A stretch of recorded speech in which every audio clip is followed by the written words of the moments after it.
Hey guys, welcome to another day with Zimaleta. Right now I'm at Home Depot and my check engine light came on, so let me show you.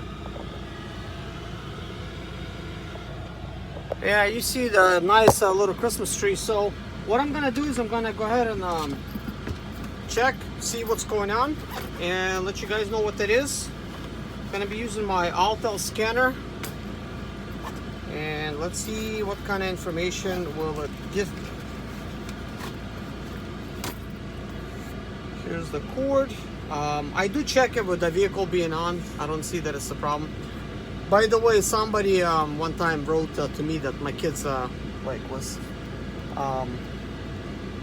they were like hopping in the back. I had a curtain back here, but they have a seat back there with seat belts, so they're able to do that. So let's go ahead and check this check engine light.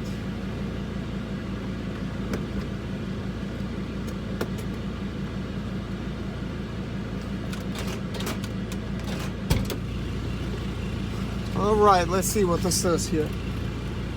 Just plugged it in. Let's just go ahead and hit scan. We're gonna go to European, and we're going to pick Sprinter. There's a specific one for Sprinter. I think you could see that. Let's go ahead and hit OK. Put Sprinter. Let's go ahead and scan our 2006 model. Communications being established. Please wait. Guys, one thing is for sure. If you don't have something to scan it with when you have a check engine light on, it's just going to be stressful because you don't know if it's serious. Let's see, series 906. Diesel. Engine control module. Okay, looks like we have a bunch of different things we could scan. Yeah, don't be in a position where you got to be worried just because you don't have a check engine light scanner. I actually have this one unit that I have. It's only costs like $50. You could actually pick this up, and this is actually just a little bit over $100. It scans transmission and engines and everything else. Like, it's basically pretty awesome. Okay, let me see here. Communications being established. Blah, blah, blah. Please wait. Communicating. One thing I do notice is because it has a lot of stuff, there's not communicating. Tester not communicating with the unit. Make sure ignition is on. Okay, weird. How could it not be communicating? Yeah, I noticed it takes sometimes a while for this unit for some reason. Established communications just got like too many things that you could do, I guess.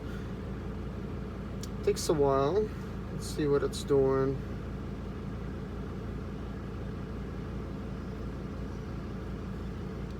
Well, guys, I got some weird codes. I got two codes. I got one that's 2025 ml on and stored and current. The signal from component B1 42 intake pressure sensor is faulty.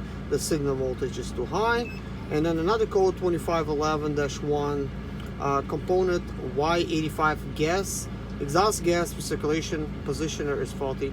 Short circuit to ground. I guess these codes they are EGR related. So these things often have problems. So basically I'm going to try to go ahead and delete the codes and see what that's going to do. Yep, that deleted the code. Press any key to continue. Let's see if we could actually read the codes again. Guess what? The check engine light is actually not on right now. I did a scan and then I got the code. The signal from component B1 42 intake pressure sensor is faulty.